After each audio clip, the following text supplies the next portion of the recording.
Hey everyone, my name is Kyle Rand. I'm one of the co-founders and the CEO of a company called Rendever, which has been around for about 5 years and is specifically on the mission of reducing social isolation through the power of virtual reality and shared experiences. So a lot of people, they hear VR, they hear AR, they think about kids, they think about video games, they think about Super Hot, they think about Beat Saber. But we at Rendever really think about, VR as an opportunity to really impact a demographic who really needs technology that will make their life better. So we started building a platform that was really focused on the use of VR to drive experiences that were going to make people's lives better. I remember as a kid, like the thing that I always go back to is there was this one moment where this gentleman walked in for his daily ice cream, and I looked at him and I was like, "You want rum raisin with chocolate sprinkles?" And just knowing that little tidbit of information about him, he got so happy and so excited and just really leaned into a conversation. And I think that it's such a small thing that created so much magic. And at Rendever, we're really literally everything that we do is all to recreate those moments, right? If we can get someone to smile together, to laugh together, cry together, and then have a conversation about it, there's so much opportunity to provide so much impact. There's something that happens the moment that you realize that you can impact somebody, right? Whether it's through playing on a playground with a ball or bringing a VR headset to someone for the first time, right?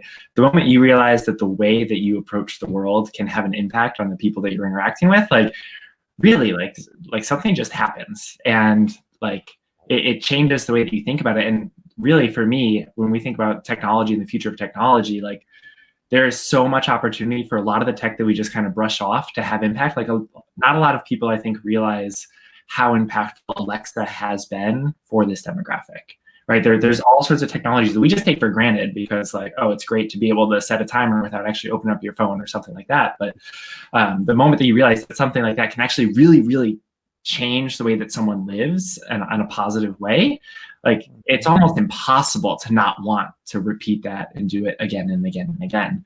And I'll never forget the first time we saw people use VR and saw seniors use VR. I want to share my favorite story of all time. Pretty early on into when we were actually ready to sell the platform, we went to this community in Connecticut. And it was probably a 2-hour-long session where they were just bringing in, we were unproven, right? We were still early on when we first started telling people, we're going to do VR within this demographic. We got a lot of people who were just laughing at us. They're like, no, that's not possible. Because 2015, 2016, most people like us hadn't really gotten the chance to try VR, right? New York Times had just did it. They shot the cardboards to everyone, and people were starting to slip their phones into a piece of cardboard and see, oh, VR, right? So we had a lot of pushback, and so we had to do a lot of demonstrations early on. And so we went to this community in Connecticut, and we were doing, residents were just coming in and trying it and spending a lot of time there, which was obviously great for us. But about halfway in, there was one resident that they wheeled in, and her caregiver came up and pulled me aside and was like, I really need you to understand the story of this woman. And he was like, her name is Mickey, and she has been with us for as long as the community has been a community, right? And she, for the longest time, was just this big beacon of light within the community. She always had a big smile. She was always the first person to say hi to you in the morning. She knew everybody by name, and she was just this jubilant personality and energy, which is so important within a community living, right?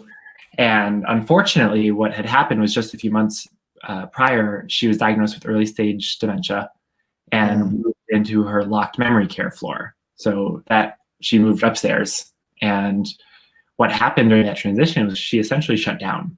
And the biggest symptom that hit her was expressive aphasia, where you essentially lose the ability to properly communicate.